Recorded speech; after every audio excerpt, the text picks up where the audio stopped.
Assalamualaikum warahmatullahi wabarakatuh. Waalaikumsalam warahmatullahi wabarakatuh. Alhamdulillahirabbil alamin. Wassalatu wassalamu ala asrofil anbiya wal mursalin wa ala alihi wa sahbihi ajma'in. Amma ba'du. Fa ya ibadallah, usikum wa nafsi bittaqwallah wa ta'atihi la'alakum turhamun. Ma'asyiral muslimin wa jami'al mu'minin rahimakumullah. Sahabat pengajian Nurul Iman yang saya cintai karena Allah. Alhamdulillah kembali kita memuji Allah. Summa alhamdulillah hamdan katsiran thayyiban mubarakan fi. Bapak semua yang hadir di sini, kita patut memuji Allah adalah menjadi pilihan Allah. Bisa hadir di saat mana kebanyakan orang saat ini sedang mengerjakan pekerjaan yang kira-kira tidak ada kaitannya dengan agama. Kok kita jadi sok-sokan gini gitu kan? Pertanyaannya begitu. Ini udah pernah terjadi juga di pengajian kita 2 kali kalau nggak salah, bertepatan dengan tahun baru pas Jumat pengajian dan hadir. Sebagian besar hadir gitu. Apa maknanya sebenarnya? Kita nggak pengen jadi orang asing, nggak pengen jadi orang yang kemudian dipuji jauh dari dunia, bukan. Jadi saya kasih tahu ya, ada hadis Nabi yang cakep banget. Min husnil Islam al mar'i gitu ya. Sebuah tanda kebaikan dari Islamnya seseorang atau dari agama Islam ini adalah orang itu sanggup untuk meninggalkan perbuatan sia-sia. Nah, apa kategori sia-sia? Karena selalu perbuatan dunia ini orang berlindung di balik kata-kata subjektif. Saya punya duit, saya mau beli petasan berapa aja, saya punya duit, saya sedekah, saya zakat, saya bayar, kan begitu, iya kan? Nah, jadi Bapak kalau berpikir panjang, kita harus memandang satu perbuatan dari sisi dunia dan akhirat. Baru kena nanti. Baru kena bahwa apa yang ada hadir di sini sekarang ini itu lebih utama dari yang tidak hadir tapi mengerjakan sesuatu yang sia-sia gitu. Saya kasih contoh. Saya kemarin jemput saudara dari Malang pas final bola Indonesia Thailand. Oke. Di Lebak Bulus itu, depan Lebak Bulus di bawahnya jembatan MRT itu tempat jemput orang dari bis-bis itu. Selamat Jati, PO Haryanto, segala macam. Ringtone-nya bisa dikecilin. Makasih. Ini kalau orang hafal begitu.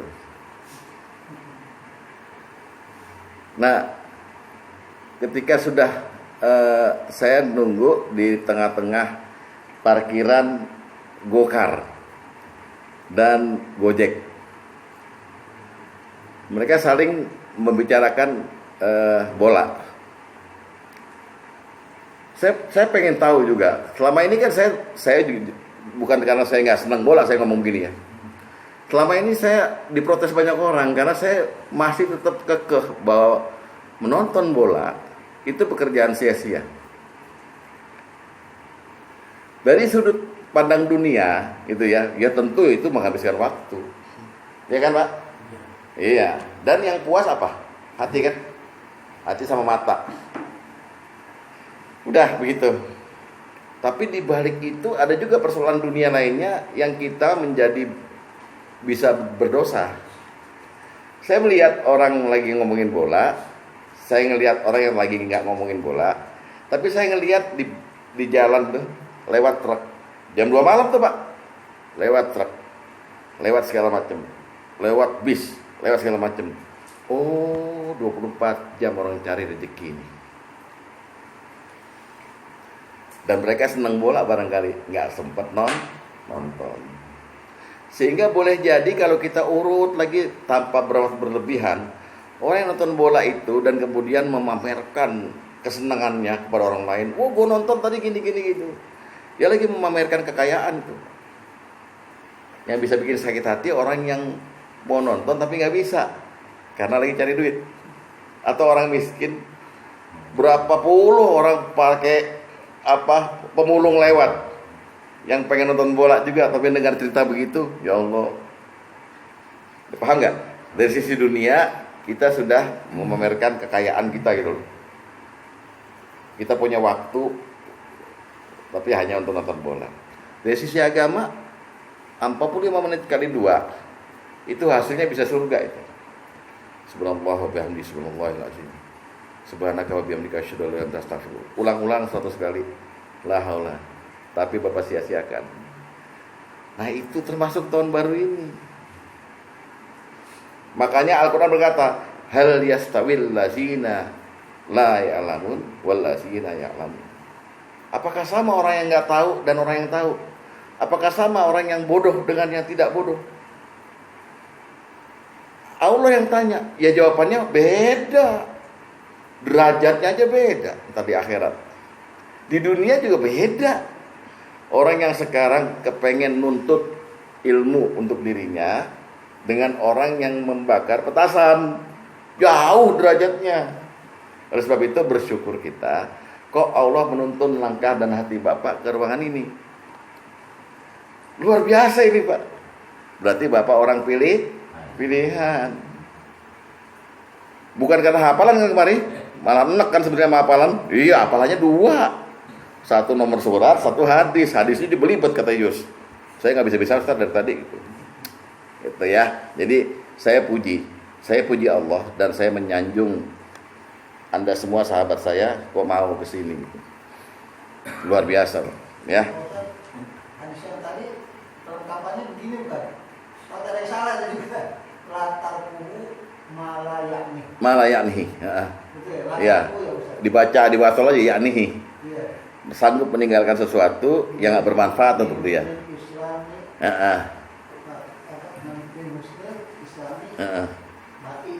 Ya, Islamat min husni Islamal mar'i gitu ya.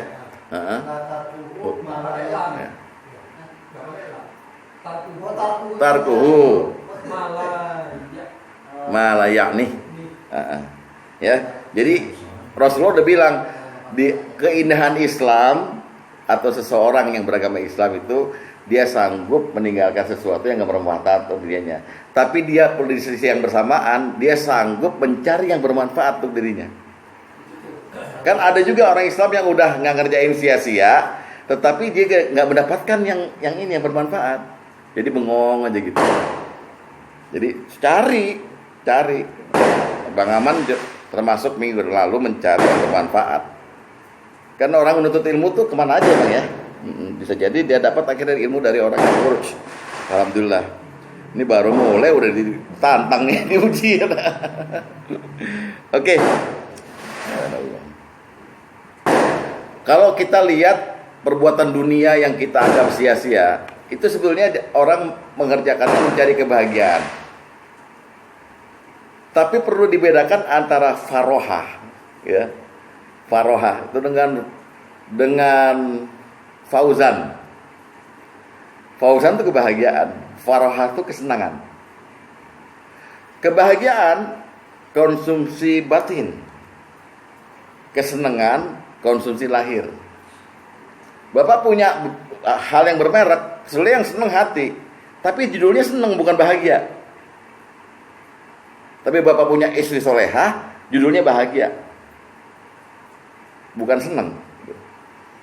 Nah ini orang yang mengerjakan pekerjaan sia-sia mencampur adukan ini. Wah gue udah seneng nih, ya belum tentu bahagia. Orang punya mobil 20 gitu, seneng apa bahagia? Seneng doang Pak. Tapi dia gak bahagia karena dia gak bisa memakai 20 mobilnya dalam waktu yang bersamaan, betul gak? Istri juga begitu, punya istri 3, kan gak bisa dipakai bersamaan kan? Mesti gantian dong. 8 menit lagi baru mulai lagi gitu. Dipakai bisa tapi gitu. Jadi itu.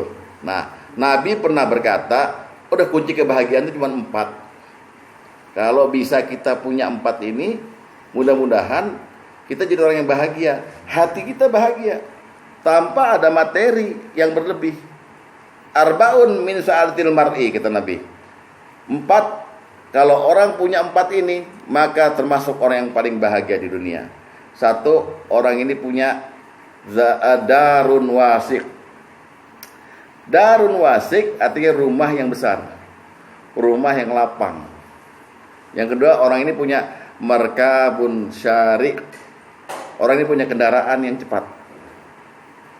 Yang ketiga, orang ini punya misbahun mudi', orang ini punya lampu yang terang. Yang terakhir, orang ini punya jauzatun sholihah, punya istri yang soleh. Udah, Bapak cari yang 4 ini aja, nggak usah jauh-jauh. Oh, jadi Ustadz, Nabi kita matre ya? Karena orang mesti punya rumah luas, mesti punya kendaraan cepat, mesti punya apa lagi, satu lagi tadi, lampu yang terang, dan istri solehat. Saya dapatnya cuma yang ini, nggak apa-apa, ini pasti ngikutin. Apa ini maksud Nabi darun wasi, rumah yang luas, itu maksudnya hati yang lapang.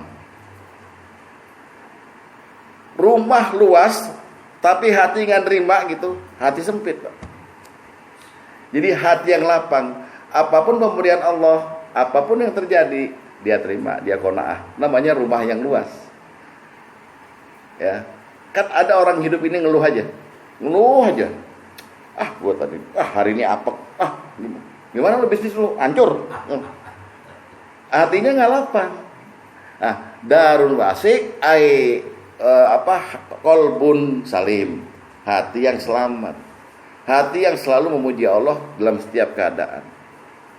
Nggak pernah dia bantah itu yang namanya banjir, apa biasa aja kayak Pak Sugeng.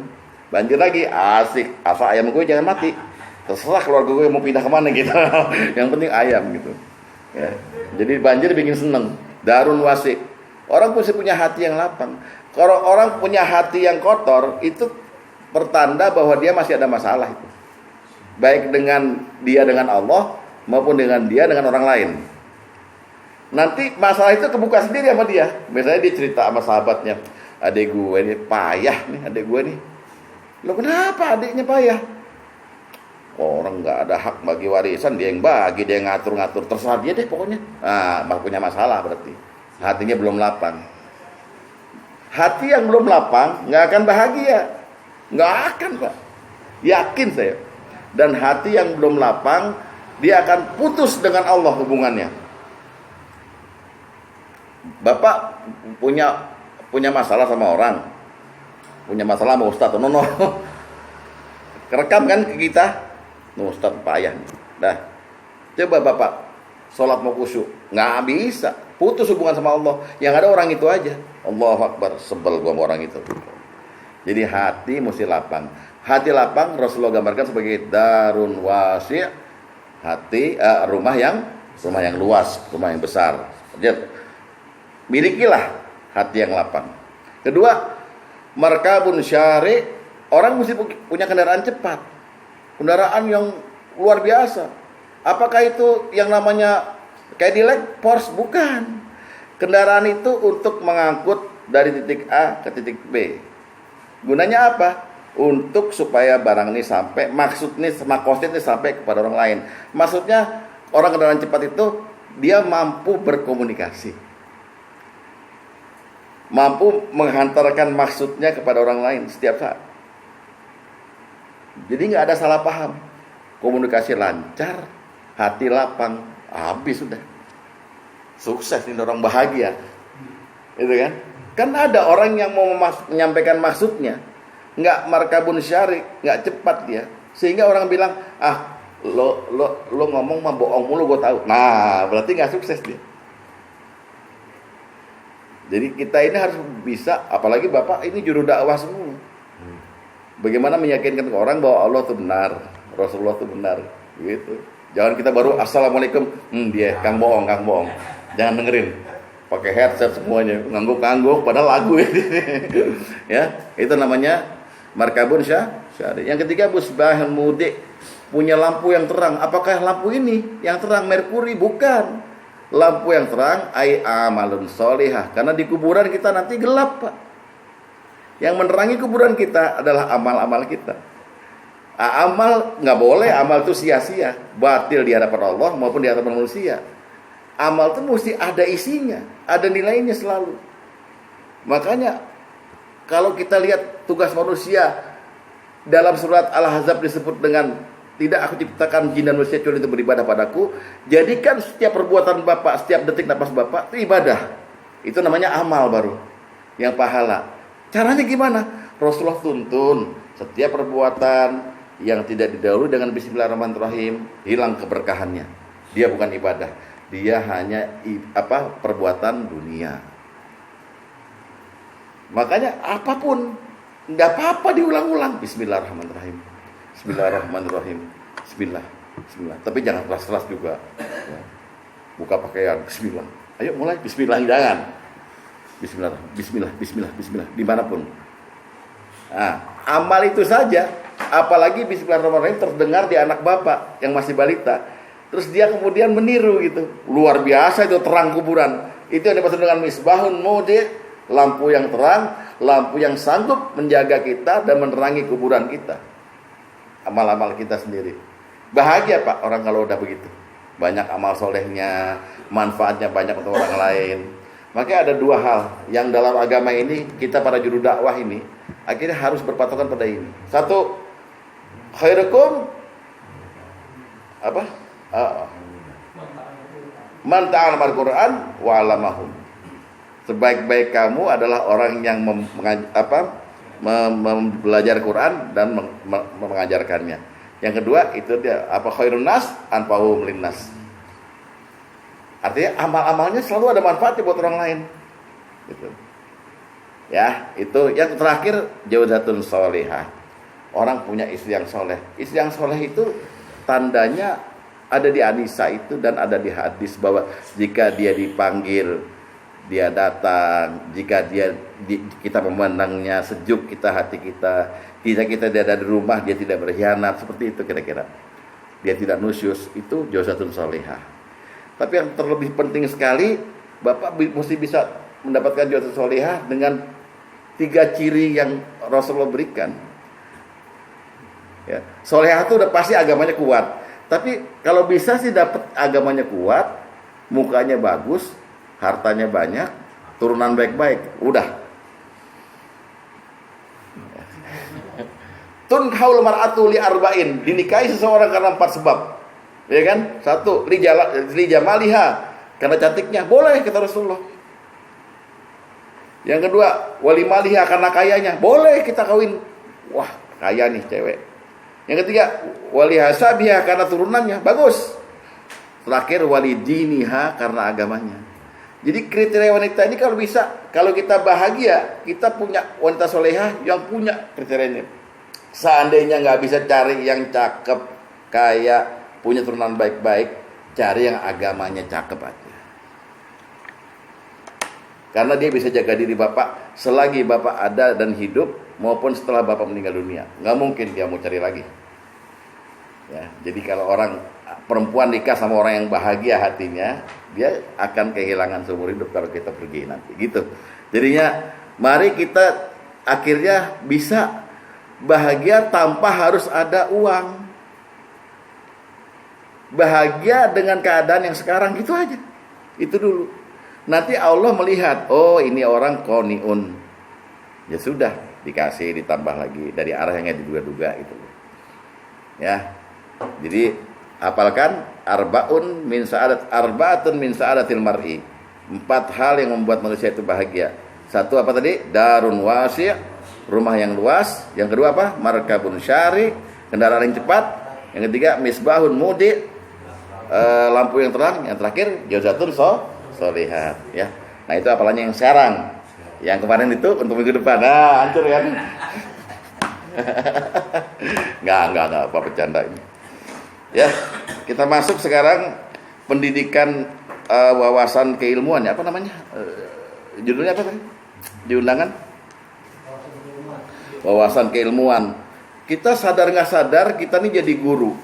Kalau Rasulullah bilang guru pertama bagi anak kita adalah ibu. Ya, al-ummu madrasatul ula. Jadi apapun sifat anak, cara bicara segala macam, walaupun dia juga meniru dominan kepada bapaknya, tapi ibunya duluan yang ngajarin cara bicara segala macam gitu. Lalu bapaknya yang bertanggung jawab meneruskan ilmu itu secara formal. Formal bukan berarti dengan lembaga, tapi bapaknya harus banyak memberitahu dia, mencontoh dia tentang wawasan keilmuan ini luas. Dan wawasan keilmuan dibagi dua, ilmu-ilmu agama dan ilmu-ilmu dunia. Saya akan sampaikan satu ayat, walaupun ayat ini judulnya adalah nuansa tentang faraid, warisan, tapi ayat ini secara universal, secara am, itu melarang kita untuk meninggalkan keturunan yang lemah. Ujungnya nanti habis ayat ini warisan soalnya. Artinya, tapi ayat ini bisa dipakai juga untuk jangan ninggalin anak bodoh. Beri dia, kalau bisa beri dia harta, tapi kalau nggak bisa beri dia ilmu buat modal. Nah, ilmu itu bisa dua.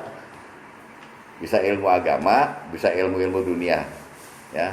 Kalau bisa bikin dua-duanya bagus. Ya.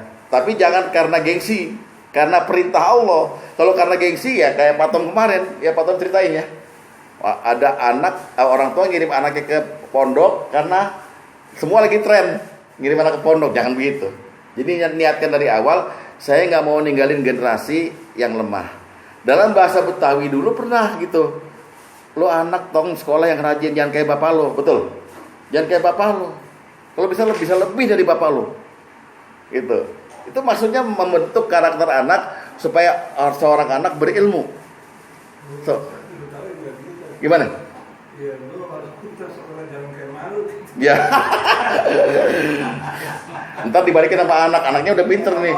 Nah, bapak mau kawin sama mak bodoh. Coba lihat dulu surat An-Nisa ayat 9 ya.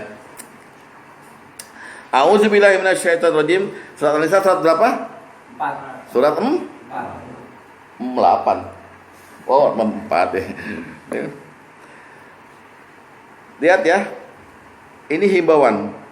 Wal yakhshal lazina law taraku min khalfihim zurriyah.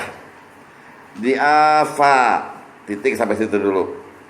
Dan hendaklah takut kamu kepada Allah, orang-orang yang kalau seandainya dia meninggalkan di belakang mereka, ya setelah mereka pergi nih, ninggalin anak-anak yang diafa, anak-anak yang lemah. Ya, jadi kita dilarang. Dan takutlah kamu pada Allah. Jangan sampai kamu ninggalin generasi yang lemah. Seperti apa? Lemahnya digambarkan yang khafu alaihim, yang kita khawatir kalau kita pergi nanti dipanggil Allah, mereka keleleran. Kalau bahasa Jawanya keleleran apa? Keleleran apa? Yang nggak ada yang ngurus ekonominya, kepinterannya, nggak ada yang ngurus karena mereka lemah, nggak bisa bergaul dengan masyarakat, nggak pinter cari duit buat hidup, ya, nggak berakhlak misalnya. Ya, misalnya bapak bini dah, lihat ada anak yatim, tapi kasar, ya, kayak preman gitu. Kita langsung di dalam hati, ini bapaknya yang ngajarin baik apa? Kan begitu. Ya, ini ayat ini memperingatkan, jangan ninggalin anak yang orang lain menilainya sebagai anak yang jelek. Bukan cuma jelek muka, jelek kelakuan, jelek nasib gitu ya. Kalau bisa ninggalin generasi yang lebih baik dari kita, keadaan hidupnya, ekonominya, ilmunya segala macam. Nah, untuk hari ini ayat ini saya pakai untuk tinggalkan anak pinter, kasih modal ilmu. Kalau bahasa Betawi, sekolahin tuh anak. Bukan BPKB di sekolahin, mau dijual ya, digade. Anak di sekolahin. Kan suka ada sertifikat sekolahin tuh, sekolahin BPKB sekolahin tuh gade. Anak sekolahin, Pak. Ya. Kalau sekarang kan udah canggih. Kita ngadopsi dari Belanda namanya kindergarten, jadi PAUD sekarang. Anak umur 3 tahun udah diantar ke sekolah. Diajarin nyanyi apa, tepuk Tarzan di hutan, gelantungan, gitu. Nggak tahu tuh manfaatnya apa tuh ilmu itu, tapi nggak apa-apa buat bergaul. Ya, sampai diajarin jadi teroris, tepuk polisi, ambil pistol, jedor. Itu gurunya cantik itu, saya sampai bilang, Bu, tolong ulang lagi Bu lagunya, cakep soalnya di Puspaindah itu. Dulu nganter siapa ya teman? Bayan. Jadi kita kasih ilmu sama anak. Untuk modal dia ketika kita sudah nggak ada dan dia sudah berkeluarga, dia ada modal untuk hidup ini. Baik dari sisi ekonominya, dari sisi apa gitu. Sehingga kita meningkatkan ilmu yang bermanfaat. Ya. Sekarang ilmu itu berarti ada dua, yaitu ilmu agama dan ilmu dunia gitu ya. Ilmu dunia kan berarti yang nggak ada kaitannya sama agama, sebenarnya ada kaitannya semuanya. Kayak biologi, apa kedokteran, arsitektur segala macam. Kan nggak ada di buku arsitektur tuh ada Bismillahirrahmanirrahim. Rasulullah bersabda, kalau gambar pakai nggak ada kan, ya kan? Tapi itu ilmu murni yang diajarkan di sekolah-sekolah universitas. Kalau bisa itu, kalau nggak bisa, ya kuatin di agamanya aja. Jangan ngambil ilmu dunia aja, agamanya nggak dikasih. Tapi boleh ngambil agama aja, ilmu dia nggak dikasih, nggak apa-apa. Sekarang kebalik, kita justru anti menjadikan anak orang ahli agama. Ada ibu-ibu cerita anaknya baru pulang dari Korea. Ngapain? Sekolah ilmu nuklir. Sekarang ada di Batam dia. Jadi staf ahli menteri ristek kata gitu. Oh sukses ya Jeng ya. Iya di Korea belajarnya gitu. Kalau Jeng gimana anaknya? Anak saya di fakultas tarbiyah sama Usuluddin. Mau jadi apa belajar Usuluddin sama tarbiyah? Balik agama dihina-hina, dicela-cela. Padahal orang menganjurkan kalau orang nggak bisa jadi ahli dunia, jadilah ahli agama. Makanya yang enak orang dulu kayak saya, kalau pagi sekolah biasa, kalau sore madrasah, betul ya, teman-teman? Madrasah. Wal asri innal insana lafi itu. Yang baca qul a'udzu falaq pakai apa? Pakai engkot itu di madrasah. Engkot gitu di madrasah semua. Tapi itu akhirnya membekas. Jadi itu yang dinamakan sebuah hadis palsu itu loh. Mali dunya ka'anaka ta'isu abada wa mali akhirata kana tatabutu godan. Berbuatlah kamu untuk dunia kamu seolah-olah kamu akan hidup selamanya. Jadi kejar dunia silahkan aja. Tapi ingat akhiratmu seolah-olah kamu akan mati besok. Nah, itu apalin tuh buat ntar hari ini. Tuh ya. Nah, kita sekarang lihat hadisnya. Kita kalau udah bisa mampu mendidik anak, walaupun nggak sekolah formal, kita doang yang mendidik, ya bisa aja kan. Jadi saya nggak ngomong kita mesti masukin anak ke sekolah, enggak, begitu. Didik yang baik, maka kita akan dapat balasan dari Allah Subhanahu wa taala.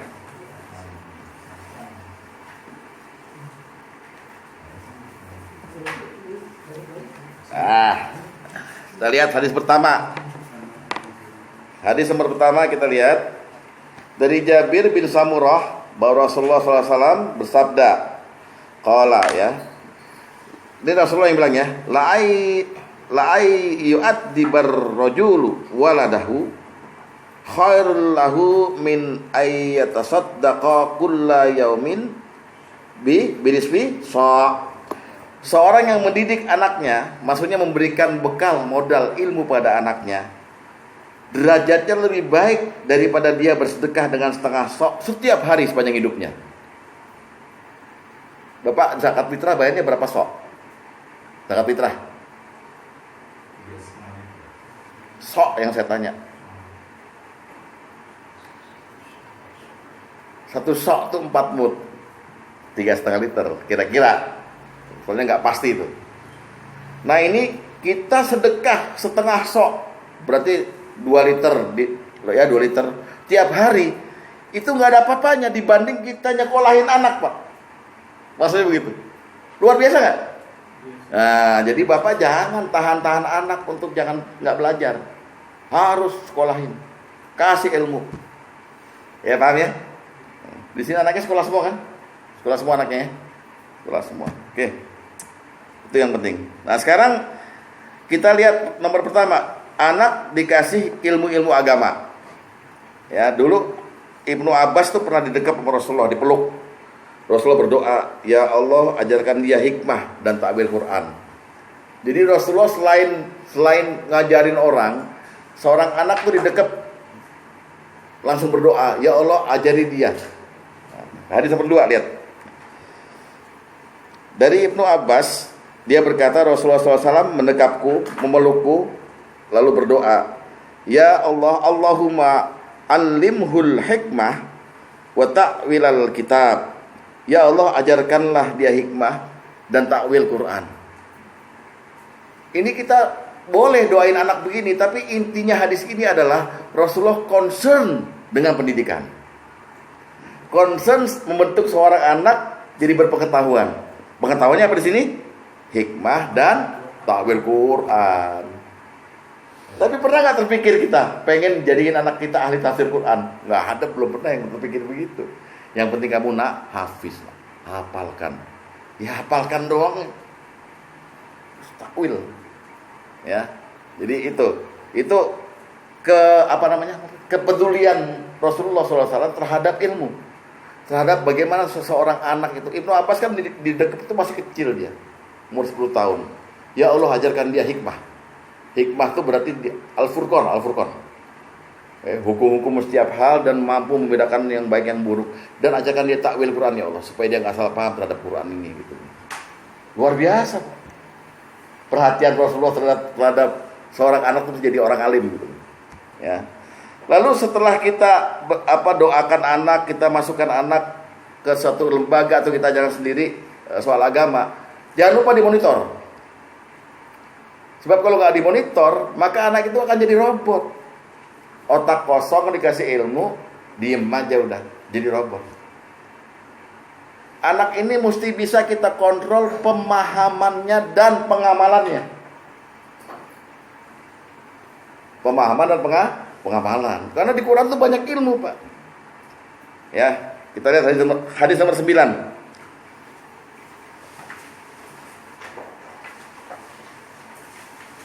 Ini ada orang ngobrol-ngobrol sama Nabi, lihat ya. Dari Ziyad bin Labid, dia berkata, Nabi pernah berceramah sampai satu kalimat Nabi berkata begini, ya, dan saat itulah saat hilangnya ilmu, kata Nabi, ya, di tengah-tengah ceramah Nabi berkata, dan saat itulah zalika inda auni zahabil ilmi, dan itulah saat hilangnya ilmu, kata Nabi begitu. Lalu aku bertanya nih, jamaah bertanya, wahai Rasulullah, bagaimana ilmu bisa hilang? Sedangkan kami masih baca Quran, kami juga ngajarin anak-anak kami, dan anak-anak kami juga membacakannya pada turunannya sampai hari kiamat. Gimana bisa hilang? Nah, ini yang nanya cerdas. Lalu Rasulullah bersabda lagi, keterlaluan kamu, wahai. Padahal aku melihatmu adalah orang yang paling memahami agama di Madinah ini. Bukankah orang-orang Yahudi dan Nasrani juga membaca Taurat dan Injil, namun mereka tidak mengamalkan sedikit pun apa yang terkandung di dalamnya? Jadi kalau ilmu dipelajari bisa, dihafalkan bisa, tapi pada tingkat pengamalan kita nggak kontrol, itu anak jadi robot dan ilmu bisa hilang. Tes saja Bapak, sekarang belajar bahasa Prancis, intens 10 kali. Ya, vous parlez français, allez-vous, je ne sais pas parler français, segala macam, belajarin, sampai kita bisa ngobrol. 10 tahun jangan dipakai, hilang Pak. Saya ahli musik dulu, mengaransir lagu untuk Vina Paulinata segala macam. Saya nggak pakai semenjak kawin tahun 93. Sekarang nggak bisa baca not balok saya Pak. Main juga agak kurang gitu. Karena ilmu itu bisa hilang kalau nggak amalkan.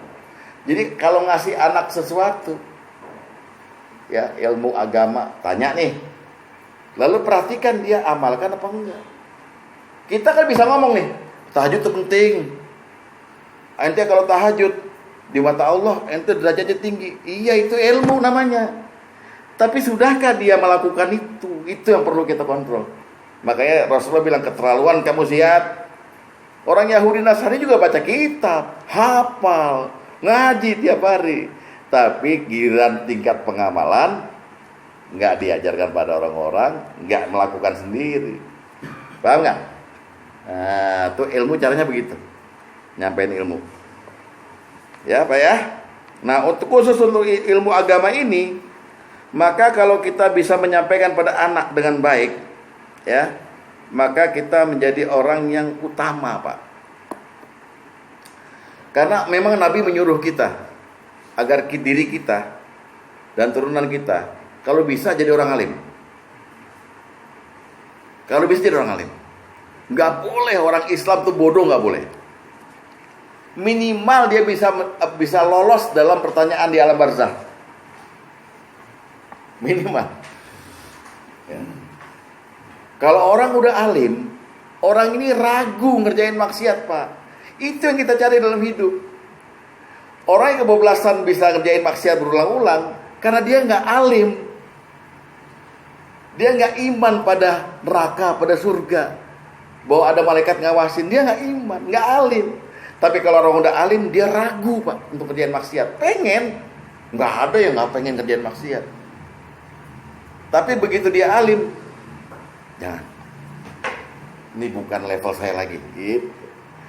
Bapak pengen nggak anak bapak kayak gitu? Bersih gitu loh, gara-gara dia alim. Gitu. Makanya Nabi berkata, kun aliman.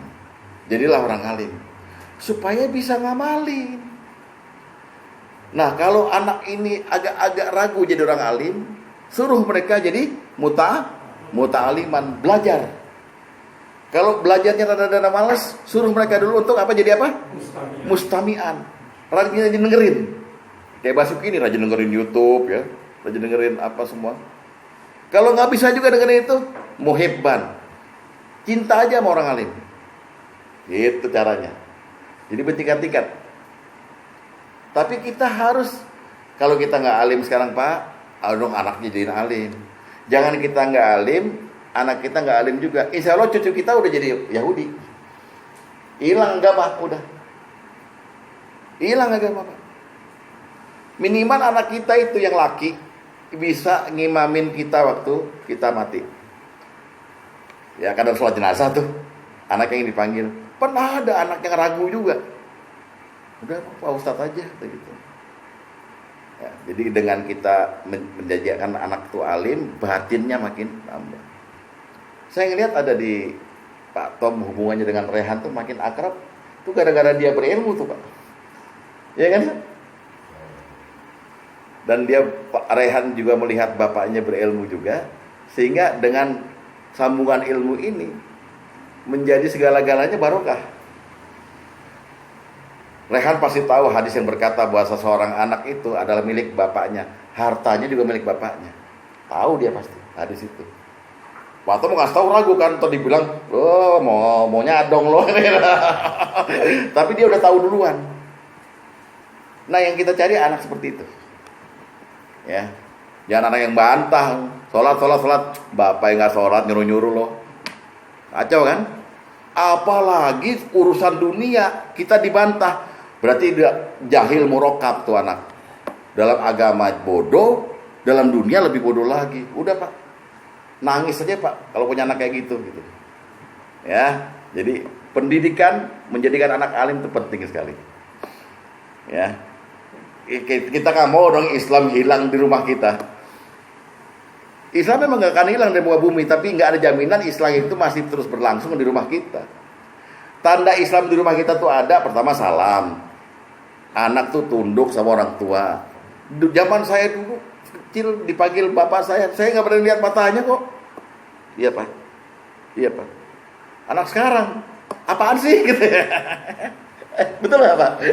Anak sekarang berisik. Apalagi model-model bapak kayak Basuki. Waduh. Bapak tegemblong gitu. Itu enggak, ini fisik doang ya.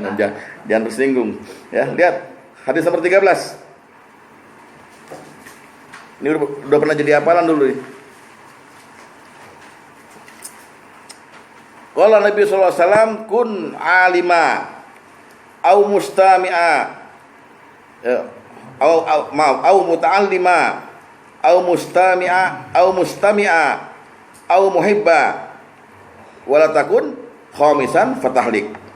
Jadilah kamu orang alim supaya bisa ngajar anak-anakmu. Nah kalau kamu sendiri nggak mampu, maka au muta'allima, jadilah orang yang nuntut ilmu. Kayak sekarang Bapak ini. Bapak sekarang merasanya udah jadi alim apa masih muta'alim? Jangan merendah. Jadi hancur. Ya. Jadi alim ya. Atau Bapak mesti sering menuntut ilmu. Kalau nggak bisa juga, au mustami'a, dengerin YouTube kayak Pak Karim tuh. YouTube didengerin, nah ini ilmu ini ya, Muhammadiyah apa segala macam. Nggak bisa juga, au muhibba, cinta sama orang alim. Jangan Bapak alim enggak, nuntut ilmu enggak, dengerin enak, lihat ustadz, ya ustadz lagi. Jangan jadi golongan kelima, 4 ini nggak dapet, fatahlik, celaka kamu. Jadi ilmu itu penting. Tapi ini ngomongin ilmu agama loh ya. Ilmu agama masih diomongin. Itu ya. Nah, mengenai ini ada nasihat dari Luqman Hakim yang namanya ada di Al-Qur'an ya, kepada anaknya. Nasihatnya yang di Al-Qur'an udah kita bahas. Sekarang nasihat di Luqman pada anaknya yang ada di hadis. Seperti apa Luqman kasih nasihat mengenai ilmu kepada anaknya? Hadis nomor 16. Ya, hadis dari Darimi ya. Dari Syahr bin Hausyab dia berkata, telah sampai kepadaku berita bahwa Luqman Hakim berkata pada anaknya, wahai anakku, lihat nasihat Luqman, lihat. 1, janganlah kamu pelajari ilmu untuk menandingi para ulama. 2, janganlah kamu pelajari ilmu untuk berbantah-bantahan dengan orang bodoh. 3, atau untuk berbuat riya dalam majlis-majlis. 4, jangan kamu meninggalkan ilmu karena alasan tidak selera dan senang dalam kebodohan. Wahai anakku, pilihlah majlis-majlis yang kau pandang baik oleh matamu. 6, jika kamu melihat sesuatu kaum yang berzikir kepada Allah, duduklah bersama mereka. Sungguhnya jika engkau menjadi seorang alim, ilmumu memberi manfaat kepadamu, dan jika kamu menjadi orang bodoh, mereka akan mengajarimu. Dan semoga Allah membuka rahmatnya untuk mereka sehingga rahmat itu akan turun diberikan padamu sekaligus orang yang bersamamu. 7, jika kamu melihat suatu kaum yang tidak berzikir pada Allah, maksudnya dalam obrolannya nggak ada Allah dan nggak ada Rasulullah itu ya, janganlah duduk bersama mereka, karena jika kamu seorang alim, ilmumu tidak memberi manfaat padamu, dan jika kamu seorang bodoh, mereka tidak menambah manfaat padamu. Ya, mereka tidak menambah kepadamu kecuali kebodohan. Siapa tahu Allah menimpakan azab atas mereka dan azab itu menimpa bersama mereka. Tapi lihat bagaimana dia mendorong anaknya untuk berilmu. Hati-hati kamu, niat kamu untuk mencari ilmu. Jangan untuk berbantah-bantahan dengan orang bodoh. Jangan buat menandingi para ulama. Ya, jangan buat riya. Cari ilmu untuk derajatmu sendiri di hadapan Allah. Kita ini sekarang begitu juga, Pak. Jangan buat gua apalin ntar gua debat dia, jangan, nggak usah. Percuma. Ya. Oke. Ini kan langkah-langkahnya, Pak. Saya kasih langkah-langkahnya aja sebetulnya.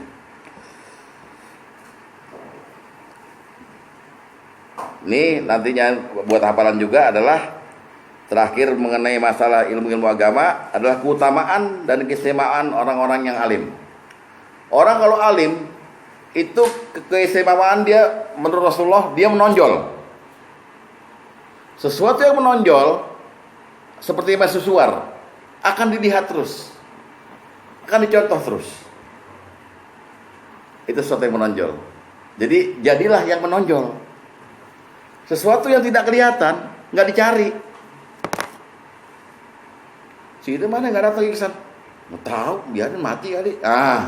Tapi kalau dia menonjol, ilmunya segala macam gitu, dia nggak datang, ditanya, sisa kemana? Nggak tahu, telepon. Nggak ada, dia nggak enak. Nah gitu. Datangnya menggenapkan, perginya mengganjilkan. Itu orang alim. Jadi Rasulullah bilang dia menonjol. Buka hadis nomor 17. Sesungguhnya Rasulullah SAW bersabda, barang siapa meniti jalan untuk mencari ilmu, Allah akan mempermudahnya baginya jalan menuju surga.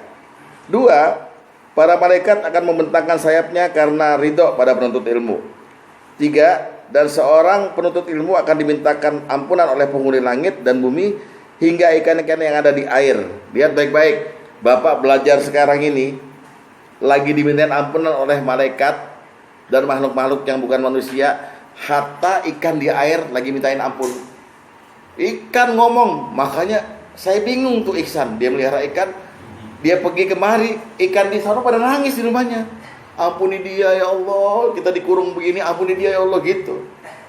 Kita dikurung dijual lagi gitu. Tapi ikan-ikan semuanya minta ampun untuk kita. Amin. Untuk menuntut buat saya nggak dapet, karena saya lagi nggak nuntut buat saya lagi nyampein nggak apa-apa, silakan aja. Orang bodoh sih, ya. Apa ini cuma ikan, Ustaz? Ikan semua, Kalau di rumah ada burung? penghuni langit dan bumi itu loh. Nih, dimintain ampun oleh penghuni langit dan bumi sampai ikan di lautan gitu, ya. Nomor 4, lihat. Nomor 4 lihat. Fadlal alimi alal abid ka fadlil qamari lailatul badri ala sairil kawakib. Keutamaan seorang alim dibanding seorang ahli ibadah adalah ibadat bulan purnama atas semua bintang-bintang yang kecil-kecil aja. Jadi kalau orang alim itu sama seperti dia di langit, kita lihat bulan purnama gede dibanding bintang-bintang kecil. Nonjol maksudnya, nonjol. Tapi bukan untuk riya.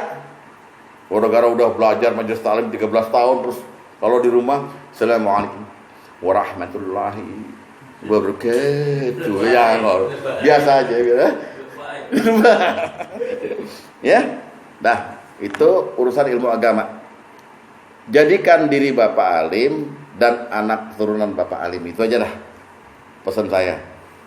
Nggak usah malu. Artinya gini loh, kita kan lebih bangga kalau anak tuh pintar dunia, Pak. Iya kan?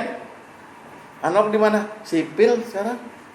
Loh, mana kedokteran? Enggak, dia pindah. Soalnya dia mana di UI diterima. Di mana diterima? Bangga betul. Nggak apa-apa bangga begitu, tapi dibarengi dengan kealiman anak ini terhadap Quran dan hadis, terhadap Islam. Lebih bagus lagi, Pak. Ya, jadi jangan kopong hatinya gitu, jangan kosong. Ya, sekarang ilmu-ilmu dunia, dikit lah ini. Dalam Islam itu kita kan tahu bahwa pasti sesuatu Rasulullah nyuruh ngajarin anak sesuatu yang bersifat dunia, itu kontekstual kesannya. Walaupun ada kinayah di situ. Ya. Jadi contoh Rasulullah nyuruh kita ngajarin anak berkuda. Ya jangan dibawa terus ini hadis sampai saat ini. Kalau sampai saat ini kita semua orang berdosa. Karena kita nggak pernah ngajarin anak naik kuda. Di situ di Pamulang kan ada kuda itu. Dikasih les berkuda, bukan itu maknanya. Itu kinayah berarti gitu loh, ya. Jadi nanti kalau ada ilmu dunia, karena ilmu arsitektural, ilmu kedokteran kan nggak ada zaman Rasulullah. Gitu. Jadi semua perintah Rasulullah supaya anak dididik begini itu maksudnya kontekstual dan yang setara dengan itu boleh. Nah, silakan ajarin gitu, ya. Saya ambil contoh.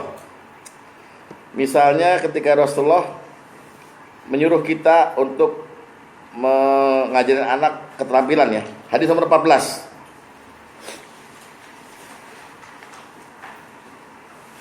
Dari Abu Umamah bin Sahal, dia berkata, Umar bin Khattab menulis surat kepada Abu Ubaidah bin Al-Jarrah berisi. Nah, ini surat Umar kepada orang itu adalah mencontek hadis Nabi ini sebetulnya. Alimu ghilmanakum, ajari anak-anakmu, ya, berenang dan cara berperang dengan menggunakan panah, sebab mereka akan melaksanakan berbagai tujuan. Wah, ini kan luas, Pak. Ditutup dengan kata-kata itu soalnya tuh. Ya, sebab fakanu yakhtalifuna ilal aghrad, dan mereka akan menghadapi banyak cobaan hidup gitu loh. Sehingga ajari mereka itu maksudnya berenang dan berperang dengan panah. Itu kalau berenang itu mengarungi lautan luas, lautan kehidupan ini dengan berbagai ujian, cobaan. Ajari anakmu tuh mentally manajemen krisis, sanggup menghadapi kegagalan gitu. Ya kan hidup itu begitu, San. Lu mau dagang, ya kan? Modal udah ada. Udah bagus 2 bulan, 3 bulan rugi total gitu. Bangkit lagi. Nah, itu namanya manajemen krisis. Krisis manajemen. Jadi anak ini berenang menghadapi kehidupan ini nggak cuma lurus-lurus saja. Inna ma'al usri yusra. Bukan yusri, tapi yusra. Ya. Nah, kalau perang menggunakan panah, iya, segala sesuatu dia mesti tepat sasaran. Kan nggak ada Rasulullah ajari anakmu panah, nggak apa-apa, bengkok dikit nggak apa-apa, kesana enggak. Panah selalu tepat sasaran. Jadi kita jangan melihat hadis ini terus kemudian kita pindahkan ke zaman sekarang. Tekstual gitu, anak suruh les berenang, terus les perang gitu, nggak ada. Tapi apapun yang sifatnya dia tepat sasaran, mengambil keputusan, maka kasih ilmu soal itu. Atau ya. Kedua, hendaknya seseorang anak diri kita dan anak kita belajar ilmu nasab, ilmu silsilah. Hadis nomor 4.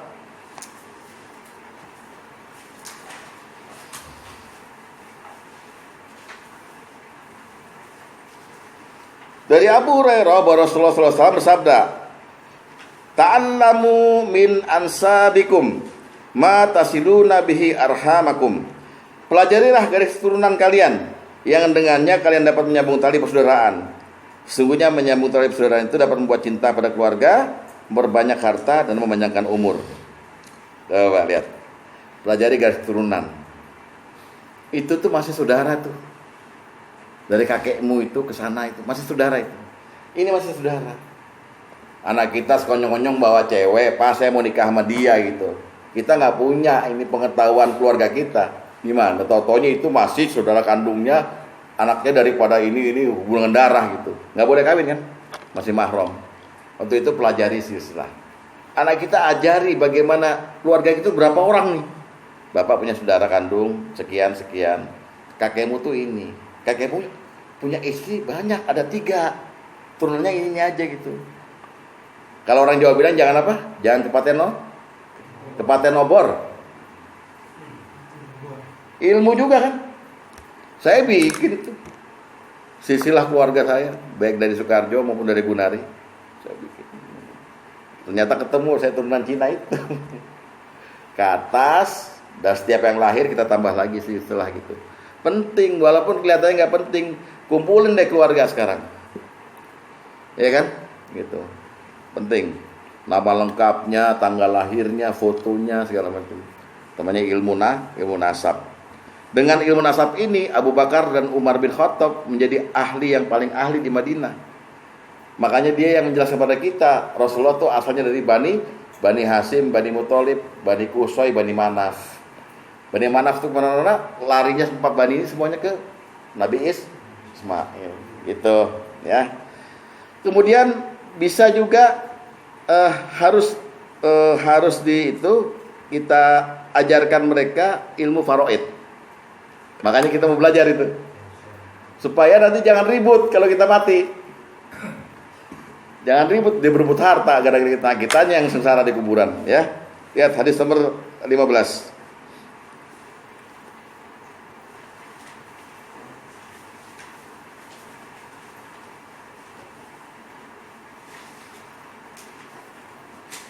Dari Abdullah bin Amr bin As bahwa Rasulullah SAW berkata, ilmu ada 3 dan yang selain itu adalah ilmu-ilmu tambahan. Yang 3 itu adalah ayat-ayat muhkamah, maksudnya ayat Quran yang muhkamah ya. 2 sunnah yang tegak, yaitu hadis-hadis. Atau yang ketiga adalah faraid, pembagian warisan yang adil. Jadi ilmu itu yang utama itu cuma 3. Quran, hadis, faraid. Soalnya faraid itu bukan dari Quran gitu. Jadi ilmu utama itu faraid, makanya saya taruh belakangan di situ. Ya. Jadi setelah kita tahu faraid itu ilmu utama, kita diperintah apa? Coba hadis nomor 10 lihat.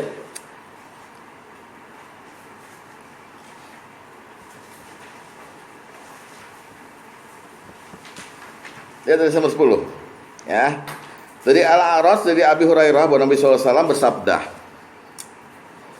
pelajari al-faraid, ta'allamul faraid, dan ajarkanlah pada manusia, karena sesungguhnya itu adalah setengah ilmu, dan itu yang pertama kali akan dilupakan setelah ini pertama kali akan dicabut dari umatku.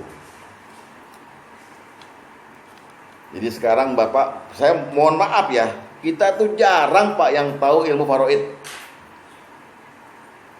Ya kan? Tahu ilmu waris. Iksan lagi mempelajari ilmu faraid.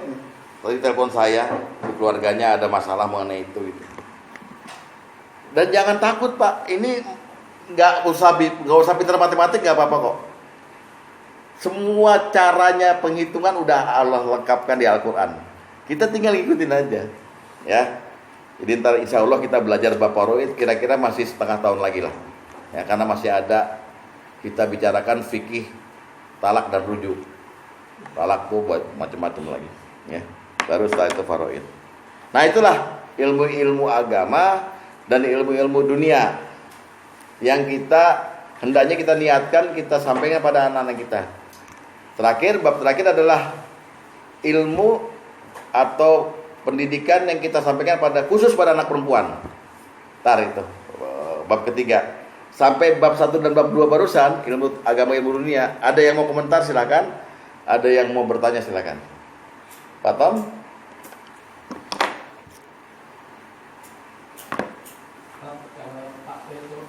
itu sama dengan tafsir apa? Sama. Takwil tafsir sama. Saya terjemah, takwil tafsir sama. Semuanya mengacu pada makna yang dicari hakikatnya itu, betulnya. Sama aja. Berarti kemungkinan besar kemungkinan ya yang paling mendekati kebenaran ya tafsir dari Ibnu Abbas itu. Ya itu dia. Makanya tafsir Ibnu Abbas adanya di tafsir siapa? Ibnu Katsir. Karena Ibnu Katsir selalu mengutip dari Ibnu Abbas terus itu. Ya. Atau baru komen? Menurut saya dalam pemberian wawasan kepada keturunan ini memang yang terpenting adalah monitoring ya. atau sendiri tadi bilang monitoring, yaitu monitoring atas pemahaman dan pengamalan. Pemahaman ya. Yang tadi ada orang yang uji tahu aurat ini segala macam, tapi dia tidak mengamalkan. Dari hal-hal kecil kita bisa memonitor dia hafiz mungkin 3 juz ilmunya Masya Allah subuh ke masjid. Tapi hal-hal kecil yang sikapnya tidak beradab itu langsung tegas saja. Kalau saya begitu. Iya. Ya. Walaupun mantu saya tadi yang perempuan di depan suaminya, bukan yang mantu laki ya. Yeah.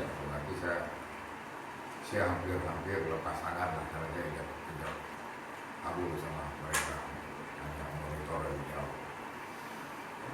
Tapi khusus untuk anak laki-laki ini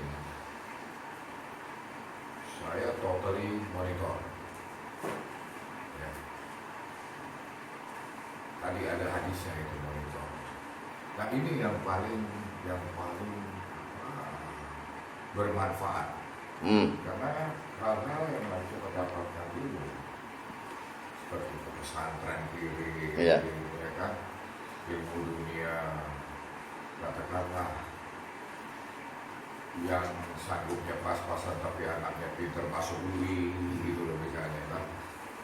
Tapi hari-harinya ini tidak termonitor. Adab dan akhlak ini yang megang peranan menurut saya. Iya. Cuma itu, monitoring ketat dan berkelanjutan. Iya. Terima kasih. Walaupun dia udah punya anak. Termasuk anaknya, cucu kita, Cucu. dan istrinya pun kita. Iya. Momennya itu saya sih to the point aja. Jadi saya usahakan di depan suaminya. Ya. Itu aja seperti itu. Ya, berarti Pak Tom menerapkan pendidikan sampai tua ya? Pengamalan. Iya, artinya sampai tua kan? Sampai tua. Bukan hanya untuk anak yang kecil, Iya. sampai dia menikah, bahwa terapan pada istrinya, ya pada menantu, dan juga pada anak-anaknya.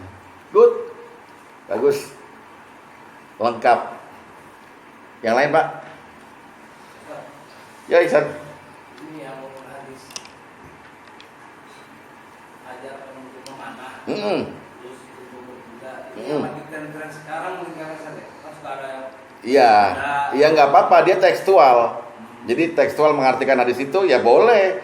Anaknya ajarin berkuda boleh aja, boleh memanah gitu. Ya, dan itu. Ada yang bilang kalau nanti zaman balik lagi ke awal. Ya persiapan kan? Persiapan boleh aja gitu. Nah, dia ngambil hadis itu tekstual gitu. Saya takutnya juga begini, kalau ambil tekstual itu kadang-kadang kita jadi dapat fitnah dari non muslim. Orang Islam, anak-anaknya diajar memanah semua gitu, teklek gitu. Lewat orang muslim nih, buka jendela mobil. Oh iya jihad, diajarin teroris nih gitu kan. Gitu loh. Takutnya begitu Pak, asumsinya. Padahal itu kan perintahnya perintah kontekstual dan perintah juga dengan kinayah, dengan makna lain. Pekerjaannya bukan manah gitu, makna lain, tepat sasaran, ya bisa aja gitu. Gitu. Nggak apa-apa, tapi kalau ngajarin anak berenang, ngajarin anak berkuda, berpanah, silakan aja. Ya. Itu kan maksudnya Ustaz kan maknanya lain. Ya kinayah. Contohnya kayak kuda itu kan berhubungan sama kesehatan, untuk tulang belakang bagus. Nah, kayak gitu. Ya. Katanya begitu. Di mananya begitu. Iya. Dari Tobib Yus. Nah, ya kan. Rawahul Yusri. Tahu doif, tahu maudu. Yang lain? Bayanto? Jangan ke sono, saya yang ngomong. Ya Pak Ustadz, kita sering sekali ya, namanya anak kita kan selalu nggak bosan juga ya. Kak, lu baca Quran, jangan lupa baca Quran dia. Terus apa namanya, sekali-kali kita ajarin juga, kalau kadang-kadang saya ada waktu maghrib tuh sampai isya saya ajarin ngaji juga Pak Ustadz. Cuman kan kalau bangunin sholat itu susah banget kan. Ya.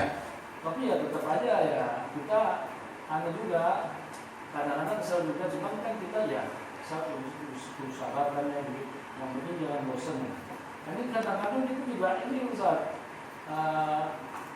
emosi gimana caranya nahan tuh Ustaz.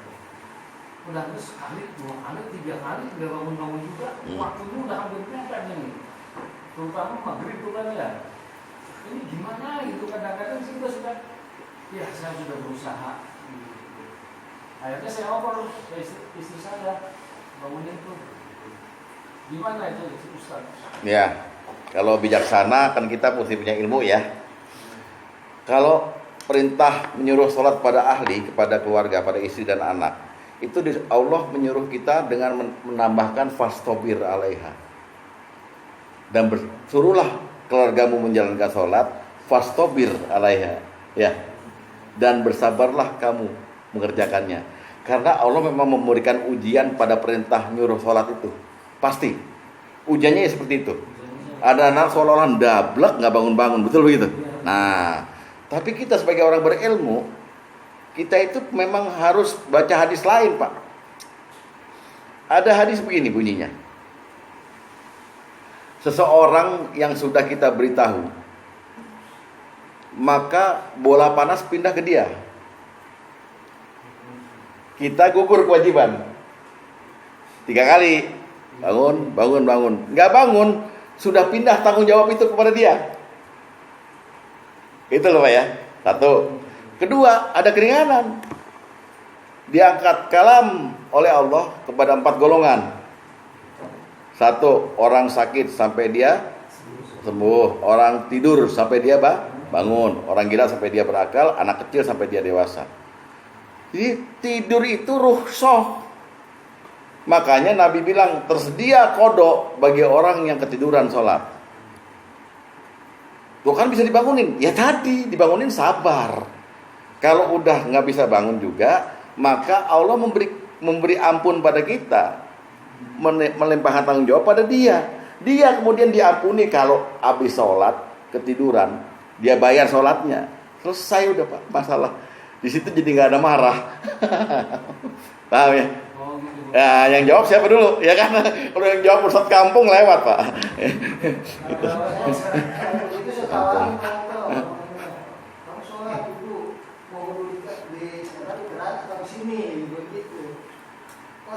bawain. Ya, makasih Pak Ustaz. Tapi bisa begini Pak, saya kan banyak juga meneliti kitab-kitab tasawuf. Ada cara yang dibikin oleh para ulama tertentu lah ya, yang bisa membangunkan anak dengan segera ya. Kita minta pada yang berhak membangunkan. Makanya doanya habis bangun tidur kan alhamdulillah ahyana ba'da matana gitu. Nah, saya baca doa tertentu saya terapkan ketika anak-anak masih SD sampai sekarang, sampai ke Dimas itu. Waktu membangunin kita baca sesuatu tertentu gitu. Lalu kita tutup, kita buka dan tutup dengan Al-Fatihah gitu. Dah bismillahirrahmanirrahim karena kita nggak bisa. Kita nggak bisa bangunin orang. Gini deh. Saya tanya Bapak dulu, Bapak bisa tidur apa enggak? Kita tuh nggak bisa tidur kalau nggak ditolong oleh Allah untuk tidur. Kita juga nggak bisa bangun kalau Allah nggak bangunkan. Itu kan prinsipnya begitu dulu. Sama dengan kencing. Bapak bisa kencing? Nggak bisa kalau belum waktunya. Kalau belum waktunya, Bapak ke toilet deh. Mau digini-giniin tuh barang nggak keluar kencingnya. Tapi kalau waktunya, ya Allah waktu maka kita buru-buru kita kencing, keluar kencingnya. Jadi sesuatu itu Allah yang menentukan, bukan kita. Nah, kita nggak sabarnya karena kita menganggap anak ini bangun, saya bangunin, bukan. Oleh sebab itu ada bacaannya, kita akuin bahwa kita nggak bisa. La haula wala quwwata illa billah, hasbunallah. Bismillahirrahmanirrahim. Kita baca doa bangun tidur buat kita sendiri juga pada hari itu. Untuk anak kita wakilkan. Setelah itu bacaan tertentu ntar saya kasih insyaallah ya. Japri tapi ada dolarnya ya. Mohon maaf ini Pak, ilmu tinggi Pak. Nggak kira-kira Pak ini belajarnya ya. Nah, lalu anak itu langsung bangun seketika Pak. Insya Allah atas izin Allah. Bukan kita jadi sakti bacaan begini, bukan. Sama saya bangun istri juga begitu. Ya, jadi yang gini-gini perlu. Ini bukan ilmu bid'ah. Tapi ulama semua kan kemudian merumuskan, mengamalkan gimana caranya gitu. Tulislah di kitab itu. Nah, saya baca kitabnya, namanya Sirrul Asrar, rahasia di antara segala rahasia gitu. Oh, begini caranya. Coba saya perhatikan ke anak saya gitu. Jadi, nak bangun. Setelah kita baca itu, bismillahirrahmanirrahim dengan bismillah. Nak bangun, nak. Pleng. Langsung, alhamdulillah sih. Alhamdulillah. Bisa. Tapi mahal. Sekali lagi ya. Bapak jangan enteng-enteng belajar begini doang instan, jangan ya. Mesti ada istilahnya mahar lah ya. Marlboro mahar, Marlboro bikin batuk mahar gimana? Kesalahan maaf ya. Ya Pak Yanto gitu pertanyaannya gitu. Memang bukan cuma Bapak yang ngalamin. Semua orang yang punya anak, apalagi masih balik ya, baru-baru remaja, dibangunin subuh setengah mati kita kayak perang, mau emosi kan gitu. Seolah-olah kita itu wakil Tuhan. Tuhan akan marah padamu nak kalau kamu nggak bangun. Cepetan, ini udah azan gini. Waduh, kok jadi emosi. Jangan fastobir ilaiha. Lihat tadi selain, oh kamu masih dikasih tidur sama Allah. Yang penting Bapak udah bangunin lo ya. Gitu loh. Anak itu sendiri kemudian nggak dicatat pena kalau dia apakah kesiangan. Asalkan Rasulullah bilang, bayar. Kalau kamu lupa atau kalau kamu ketiduran, bayar sholatmu. Selesai. Kita jalanin fikihnya begitu. Iksan sampai bingung, dia kagum menurut Ustaz, doktoral sekali kan gitu ya. Gitu. Salah saya tanyain Pak Ustaz tuh, kalau Ustaz kesiangan, salah saya tanyain, kamu tadi sholat subuh, sholat duha. Nah kalau itu nyela agama namanya. Gak boleh begitu Pak. Gak boleh. Fastobir ilaiha. Maka bersabarlah kamu dalam melaksanakan menyuruh sholat itu. Nggak gampang nyuruh sholat. Kalau Bapak nih misalnya nyuruh seseorang sholat nih, yang bukan anak, yang anak itu, lalu dia sholat, itu semata-mata Bapak cuma nyumbang 0,1%. Yang lainnya hidayah Allah pada dia. Maaf kata ini ya kalau yang ngomong kan bukan orang alim kan, Bapak nggak percaya kan? Yang ngomong orang alim. Kenapa Bas? Ngiri loh. Gitu.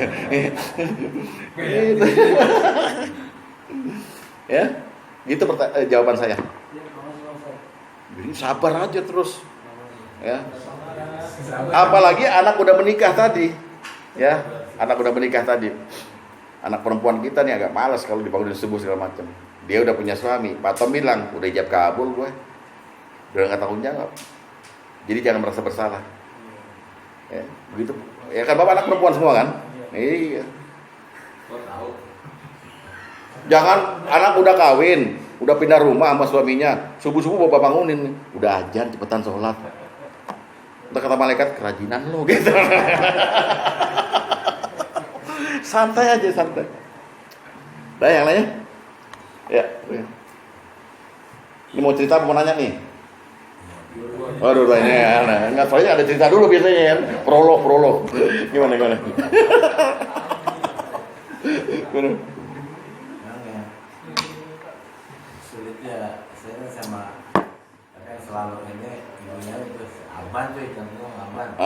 Gimana? Ya ini udah mau juhur pasnya dia kita tidur dulu nih bentar ke sana nih tanya betul nggak bro?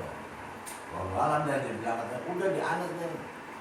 Nah itu, nah ini kan udah nanti yang saya ini cucu nih, dia yang umur antara ini kita harus hati-hati komunikasi gitu ya. Karena kan yang empatnya dia bisa menyerap ini dia ke dia orang kalau ini kan istri tuh buka baju jangan ikutin engkau tuh kalau baju mendung lu ngikutin Ikutin. ya, makanya menjaga komunikasi anak. Iya. Soal anak sampai umur 6 tahun ketika dia udah bisa menyerap kata-kata sama tulisan segala macam bisa baca, maka memorinya yang tadi itu hilang, namanya photographic memory. Sebelum dia bisa belajar secara formal, maka dia punya photographic memory. Apa yang ada di hadapannya baik suara maupun kelakuan dia rekam sebagai sesuatu yang baik buat dia. Makanya kan sering kita lihat anak umur 4 tahun mirip banget sama bapaknya nih, ngomong oke-nya, ngomong iya-nya. Karena itu namanya photographic memory. Photographic memory ini bisa kita bina lagi kalau kita mau hafal hadis, hafal Quran. Caranya ada, mahal punya itu dia susahnya ngaji di sini. Ya, ada tarifnya gitu. Ya, oke. Terus ibunya kayak kalau masuk rumah assalamualaikum. Nah, terus saya juga suka ngajarin ya bahasa Arab sama bahasa Arab, alif bata gitu. Nah giliran alif bata terus atau huruf ini dia ikutin bisa. Yang ini latihnya A B C D ikutin. Nah T itu pas K gitu. K ini kong gitu, tong. Lalu tong sampah gue bilang tong. Nah satu lagi yang istri soleha tuh Ji. Kenapa? Yang tadi, adik tadi. Yang bangun suami kan, ya sholat subuh kan harus dicium. Nah gimana kalau mau 4 kaki bangun subuh? Itu lo apes berarti. Kita kalau kulihat pernah ada di TV yang bangunnya udah subuh dicium, kan kita enak begitu. Bangun. Hadisnya bunyinya begini, bahasa Indonesia aja ya. Rahmat Allah akan turun pada suami istri yang saling membangunkan ketika tahajud. Ya, jika si istri menolak, suami membangunkan, maka boleh disemprot air segini nih, basahin tangan, terus ayo bangun. Tapi istri saya juga melakukan itu seperti ini. Sama satu lagi dia yang kita bikin ini kipasannya dimatiin lah. Udah, kan gue lah, pokoknya kalau gue pas bangun juga kan kenapa dimatiin? Ya udah subuh loh. Bagus istri begitu. Iya, jangan dimarahin. Udah? Ya, Dek. Menerapkan pendidikan kan saya paling tua atau anak perempuan dua-dua. Mungkin cara lebih baik penyampaian itu kan biasanya lebih pendekatan kepada orang tua ke Ibu lah. Nah cuman kalau untuk anak laki kebanyakan lebih nurutnya ke saya gitu, makanya dari sekarang tuh apakah ada perbedaan misalkan untuk menerapkan pendidikan ke anak perempuan anak laki gitu, lebih bagusnya gimana? Nah itu bab yang mau terakhir setelah nanya ini. Itu udah datangnya telat, tasnya udah duluan, tapi nanyanya kayak orang ini. Tenang, saya jawab. Bener udah pertanyaannya udah tepat, berarti gak ada yang nanya lagi kan? Kita masuk terakhir kepada pendidikan khusus pada anak perempuan. Nah, bapak-bapak yang punya anak perempuan, kita boleh niat menjadikan dia pinter agama, pinter apa gitu, tapi ada ilmu khusus yang tidak kita terapkan pada anak laki-laki, yaitu ilmu menjaga kehormatan. Kalau laki-laki itu kita lepas, Pak. Gini, laki-laki bisa aja menjadi orang hina, nggak menjaga kehormatan. Itu nanti kita bisa kita omongin, tapi tidak seperti kita omongin pada anak perempuan. Saya lihat anak saya misalnya yang laki-laki, dia udah punya pacar. Pacarnya udah dikenal sama kita.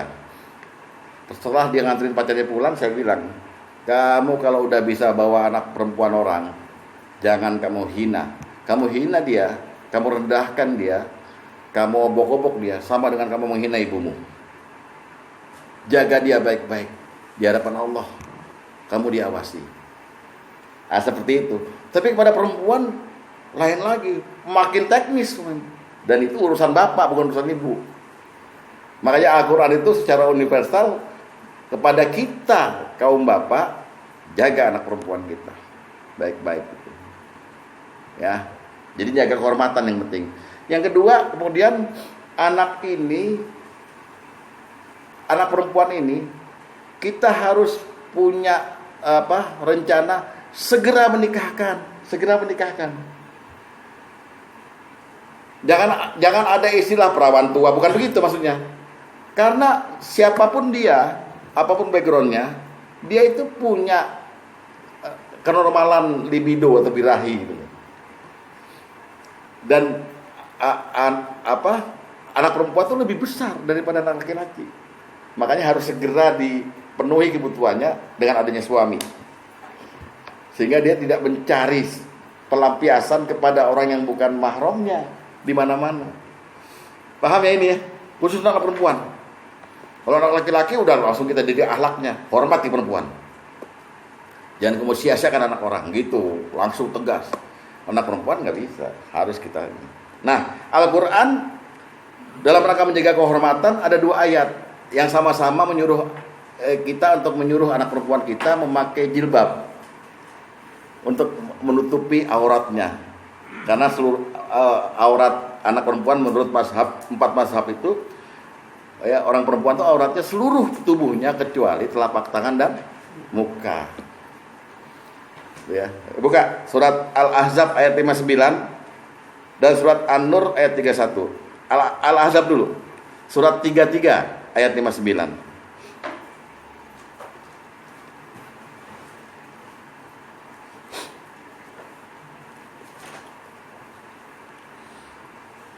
Ini khusus Nabi, tapi kemudian Nabi juga memberitahu pada kita ini untuk seluruh mukmin dan mukminat. Ya ayuhan Nabi, wahai Nabi dan umatnya ya. Kul li azwajik, kepada istri-istrimu. Wa banatik, kepada anak perempuanmu. Wa nisa'il mu'minin, dan kepada istri-istri orang mukmin. Ya. Jadi yang kena ini ada perintahnya kepada siapa aja? Pada istri-istri kita, anak perempuan kita, dan pada istri orang lain yang beriman. Ya. Istri orang yang beriman termasuk istrinya Pak Rudi, istrinya Pak yang belum pakai jilbab. Maka apa perintahnya? Ya. Yudnina alaihinna min jalabi bihin. Maka hendaklah mereka ngulurin kain. Ya, jalabi itu kain penutup ya. Kepada seluruh tubuh mereka. Dari atas sampai bawah. Jadi bapak harus senang lihat istri bapak itu pakai baju model gamis yang tidak merecet, tapi nggambarin dia lebar gitu, ya.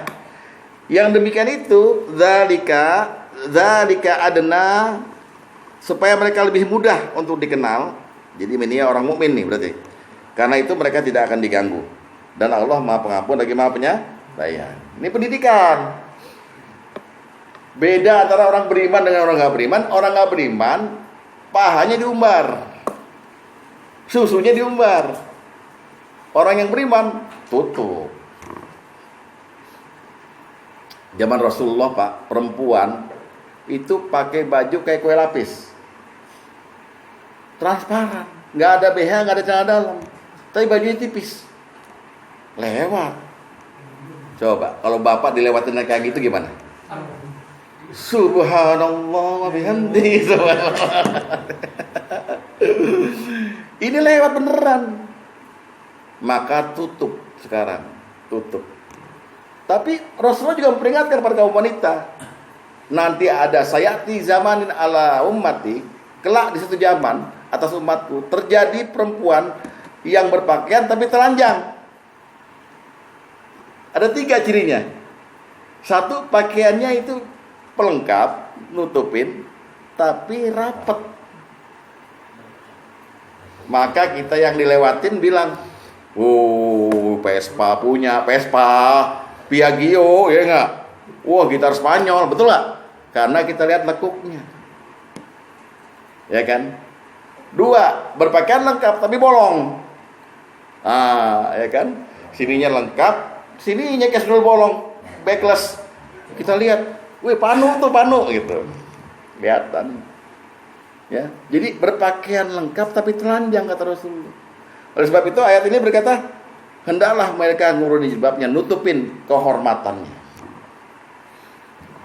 Kepada istri, pada anak, dan kepada istri orang beriman ya kita, istri kita ini. Oke? 1 itu pendidikannya. Buka An-Nur ayat 31. Kita bilang sama anak perempuan kita nih, Pak Tom jangan khawatir, Ica urusan suaminya.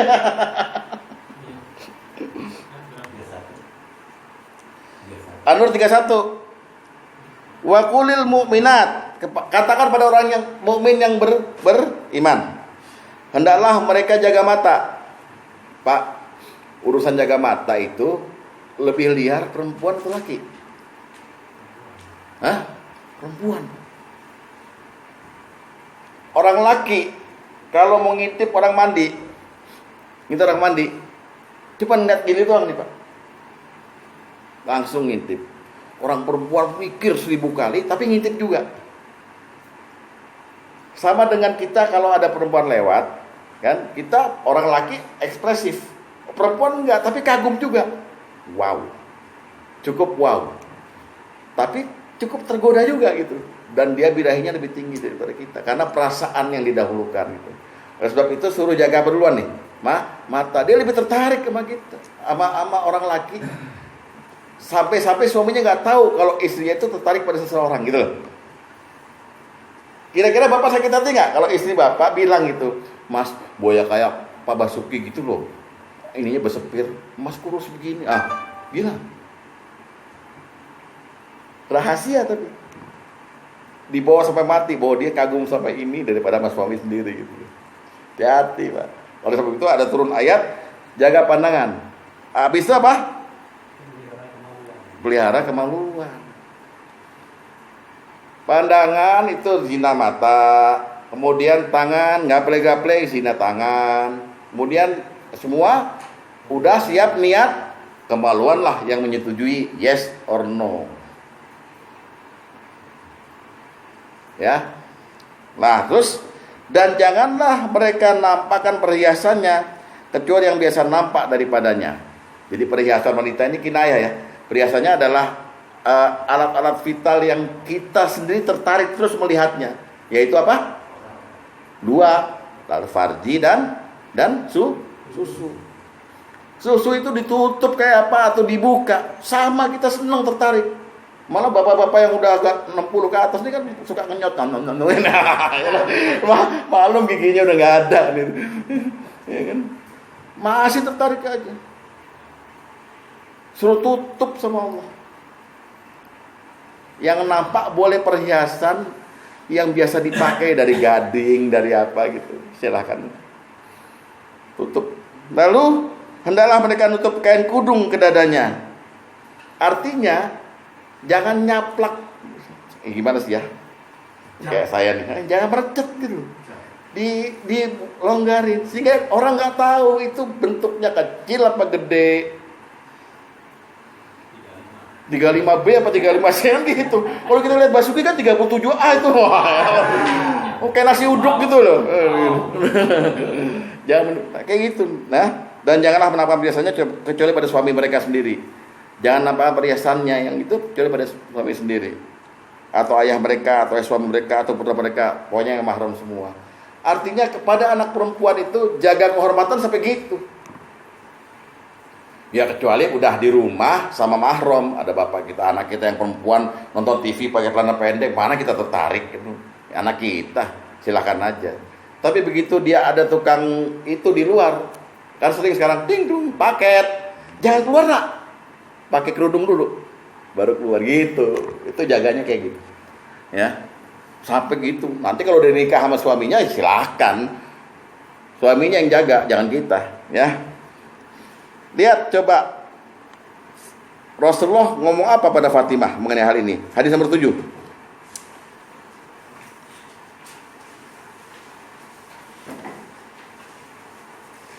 Dari Anas dia berkata, Rasulullah SAW menemui Fatimah dengan membawa seorang budak yang akan diberikan padanya. Jadi Rasulullah bawa seorang budak atau sekarang itu pembantu pada Fatimah.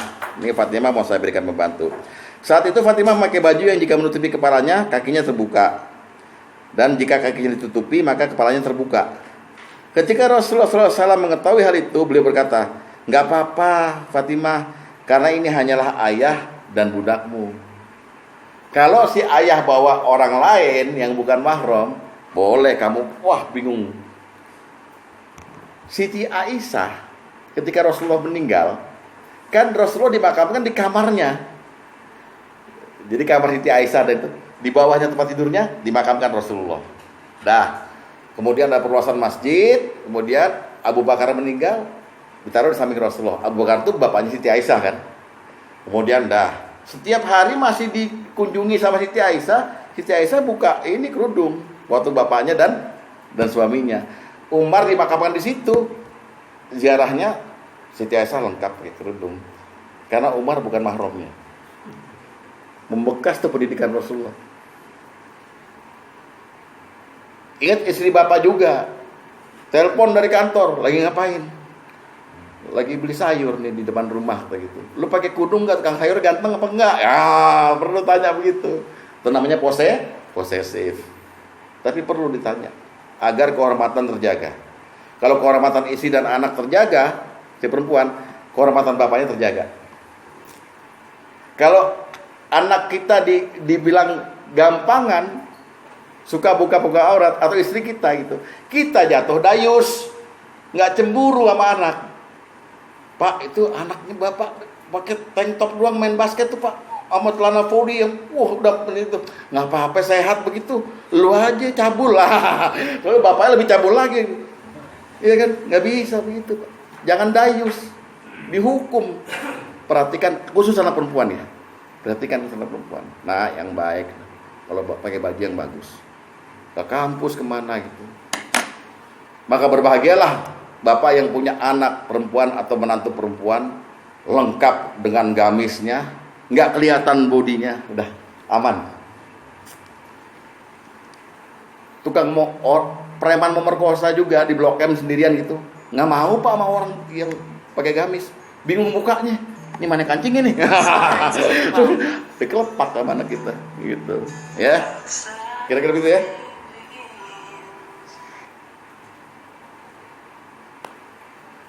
Masih ada apa kita?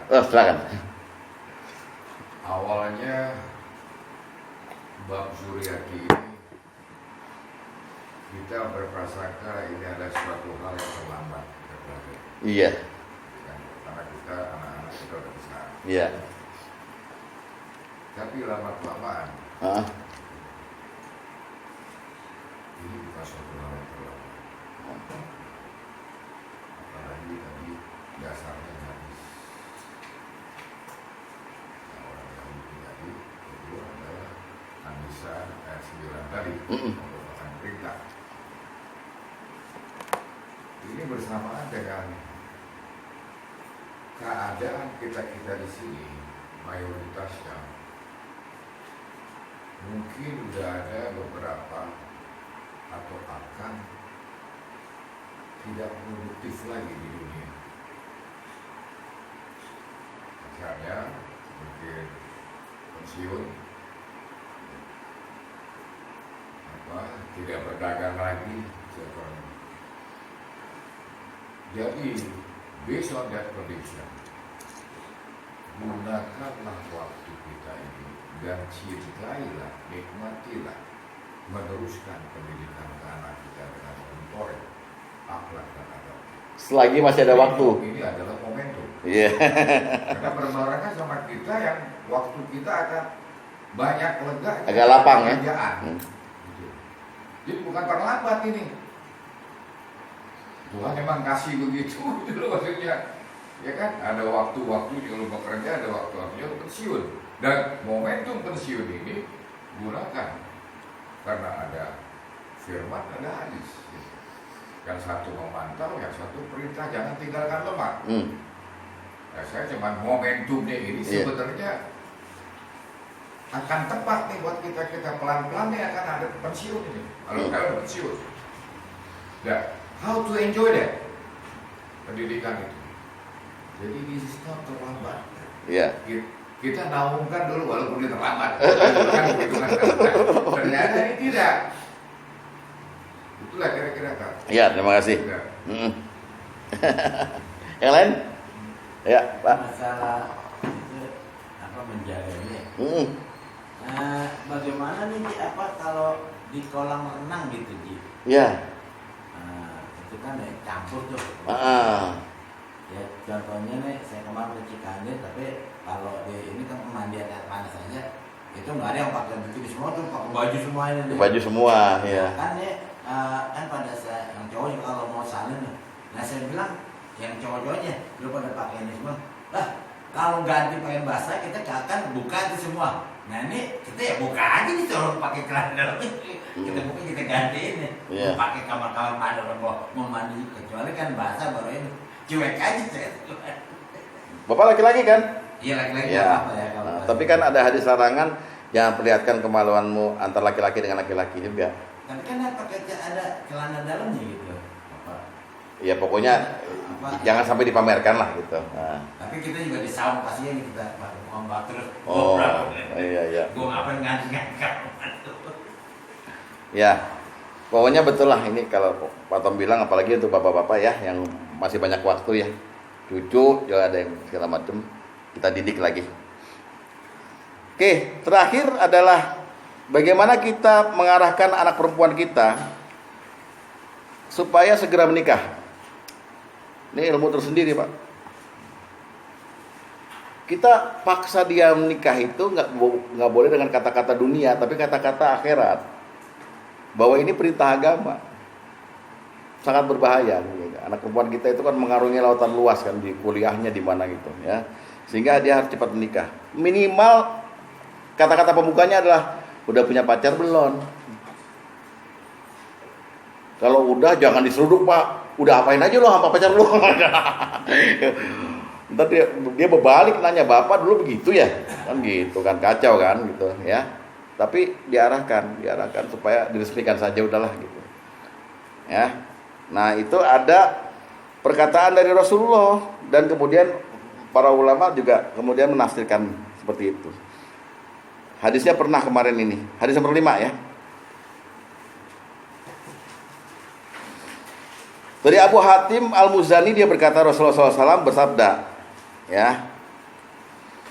Iza ja'akum man tardawna dinahu wa khuluquhu fa'ankihu hu-nya itu laki-laki yang datang kepada kamu, yang ngelamar anakmu gitu loh ya. Apabila datang kepadamu orang yang agama dan akhlaknya baik, laki-laki kan datangnya, ngelamar kepada anakmu itu, maka nikahkanlah dia dengan anak-anak perempuan kalian. Sudah ada kriterianya, agamanya baik, akhlaknya baik loh ya. Segera akan nikah. Ya. Jika kalian tidak melakukannya, maka akan terjadi fitnah dan kerusakan di muka bumi. Tuh lihat tuh. Akibat kalau anak perempuan kita biarin terus. Ya. Sahabat bertanya, "Wahai Rasulullah, walaupun yang datang itu nggak kaya," beliau bersabda, "Apabila datang kepada kamu orang yang baik agama dan budi pekertinya, nikahkanlah dia sampai 3 kali."